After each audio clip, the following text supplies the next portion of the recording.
பத்திரிகையாளர் திரு ஜீவசகாப்தன் இணைந்திருக்கிறார். ஜீவசகாப்தன் வணக்கம். ஓபிஎஸ் நேரெதிர் அரசியலை செய்தவர், அதிமுகவின் முகமாக ஒரு காலத்தில் இருந்தவர், இன்னைக்கு திமுகவில் இணைந்திருக்கிறார். எப்படி புரிஞ்சுக்கணும்? தர்ம யுத்தம் நீங்களே குறிப்பிட்டீங்க. 2017 இருந்து ஓபிஎஸ் தர்ம யுத்தம் நடத்திட்டு இருக்காரு.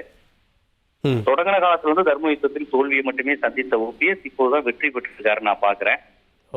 அதிமுகக்குள்ள அவர் இருந்தாலுமே அதிமுக காரரா அவர் இதுவரை இல்ல.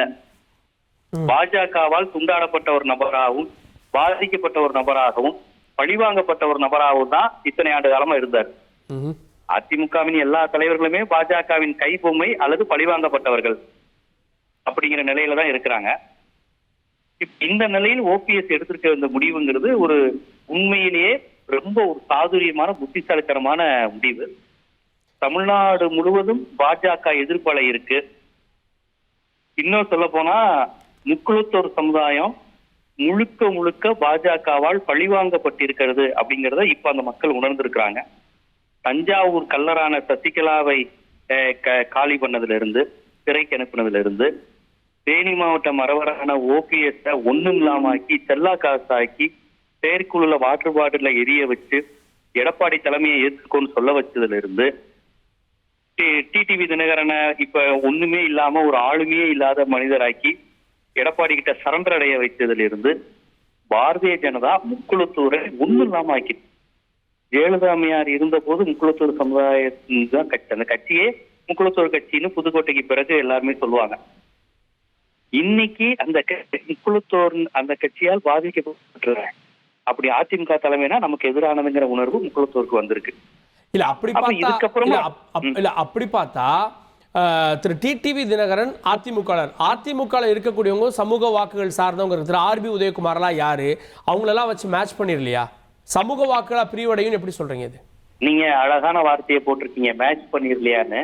மேட்ச் பண்ண முயற்சி பண்றாங்க. ஆர்பி உதயகுமார், செல்லூர் ராஜு, மணிகண்டன், ராஜன் செல்லப்பா, திண்டுக்கல் சீனிவாசன், இவர்கள்லாம் நீங்க தொடர்ச்சியா இவங்களுடைய பேட்டிகள்லாம் பாருங்க. ஒரு திராவிட தன்மையுடையும் ஏடிஎம்கே காரர் மாதிரியே அவங்க இல்லையே. முழுக்க முழுக்க அவங்க மோடி என்ன சொல்லுவாரோ, பல நேரங்கள்ல செல்லூர் ராஜு சின்னம்மாவோட சேரணும்னு ஆசையை வெளிப்பட்டிருக்காரு. பிஜேபி அதை விட்டுச்சா? இப்ப இவங்க சின்னம்மாவோட சேரணுங்கிற ஆசையோட இருந்ததெல்லாம் விட்டுட்டாங்களா? இன்னைக்கு அவங்க ஏதோ ஒரு தனியா கட்சி ஆரம்பிக்கிறாங்க. கட்சி ஆரம்பிச்சு திமுகவையே திட்டல. ஒரு அதிமுக கட்சி ஆரம்பிச்சு திமுகவையே திட்டாம எடப்பாடியை மட்டும் திட்டுறாங்க. அப்ப கட்சி என்ன ஆயிடுச்சு? இல்ல, இந்த வாக்குகள்லாம் ஒரு காலத்துல பாரம்பரியமா அதிமுக விழுந்துட்டு இருந்த வாக்குகள், முக்குளத்தூர் வாக்கோ இல்ல சவுத் பெல்ட்ல இருக்கக்கூடிய வாக்குகளோ, இப்ப ஓபிஎஸ் போயிட்டார் அப்படின்றதுக்காக அப்படியே டிரான்ஸ்பர் ஆயிருன்னு சொல்ல வரீங்களா? அப்படியே டிரான்ஸ்பர் ஆன சொல்ல வரல. ஏற்கனவே முக்குளத்தூர் வாக்குகள்லாம் திமுகவுக்கு வந்துருச்சு. அது எடப்பாடி எதிர்ப்புங்கிற பேர்ல ஓபிஎஸ்க்கும் டிடிவிக்கும் கொஞ்சம் விழுந்துச்சு கடந்த மக்களவையில. இப்ப அது சரண்டர் ஆனவனே டிடிவிக்கு மாணிக்கராஜால இருந்து பலர் விலகி போயிட்டாங்க.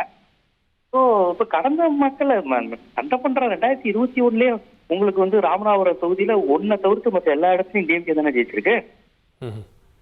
இப்ப அன்வர் ராஜா வேற வந்துட்டாரு. நீங்க யோசிச்சு பாருங்க, மரவூர் பில்ட்ல இருக்க எல்லாருமே வந்துட்டாங்க. ஓபிஎஸ் வந்துட்டாங்க, அன்வர் ராஜா வந்துட்டாங்க, தங்க தமிழ்ச்செல்வன் வந்துட்டாரு, மாணிக்கராஜா வந்துட்டாரு. அப்ப அவங்களுக்கு எல்லாருக்குமே ஒரு கவுண்டர் தலைமையில் நம்ம ஒண்ணு இல்லாம போயிட்டோங்கிற ஒரு உணர்வு இருக்கு. இல்ல, அது உணர்வுடையவர் இல்ல. எல்லாருமே ஏதோ ஒரு வகையில அவங்க சொல்றது இபிஎஸ்ஆல நாங்க பாதிக்கப்பட்டோம்னு ஒரு ரிபலா வெளியில போறாங்க. அதை அது கம்யூனிட்டி ரீதியா பிரிஞ்சிருக்கு அப்படின்னு நம்ம சொல்லிட முடியுமா?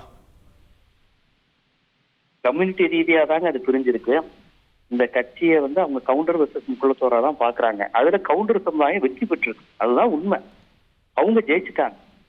முக்குளத்தூர் சமுதாயம் அதுல பழிவாங்கப்பட்டிருக்கு, காலி ஆயிடுச்சு, தனிமைப்பட்டிருக்கு, ஒண்ணு இல்லாம போயிடுச்சு. இல்லைங்க, இப்ப பாஜக வருது. பாஜகக்கு தென்மண்டலங்கள்ல குறிப்பா சவுத் பெல்ட்ல டு த எண்ட் இருக்கக்கூடிய செல்வாக்கு, இதெல்லாம் அதை பூஸ்ட் பண்ணி கொண்டு வந்துடாதா? நீங்க இதை மட்டும் பாக்குறீங்களேன்னு கேட்குறேன். இல்ல, பாஜக எங்க ஓட்டு வாங்குச்சு? அது ஓபிஎஸ் ஓட்டையும் டிடிவி தினகரன் ஓட்டை வாங்கி தானே கடந்த முறை காமிச்சிச்சு. 18 வாங்கினாங்களே, 18% அது யாருடைய ஓட்டு?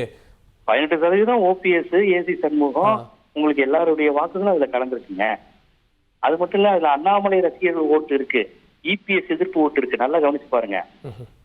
இபிஎஸ் எதிர்ப்பு ஏடிஎம்கேவுடன் கூட்டணி வைக்காத பாஜகவுக்கு கிடைத்த ஓட்டு, இபிஎஸ் ஏற்றுக்கொண்ட ஓட்டு இல்ல. அதுல 18% என்னென்ன வாங்குச்சுன்னா இபிஎஸ் எதிர்ப்பு, ஓபிஎஸ், டிடிவி தினகரன், இது மூணுமே இபிஎஸ் எதிர்ப்பு ஓட்டுகள். இப்ப இபிஎஸ் பக்கத்துல போய் நின்றுட்டு பாஜக ஓட்டு கேட்கும்போது இந்த ஓட்டு கணிசமா குறையும்.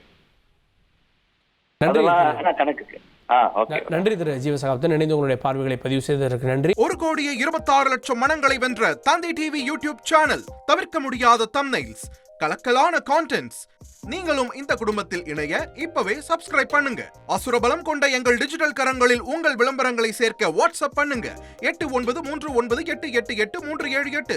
Email advttv@dttv.in.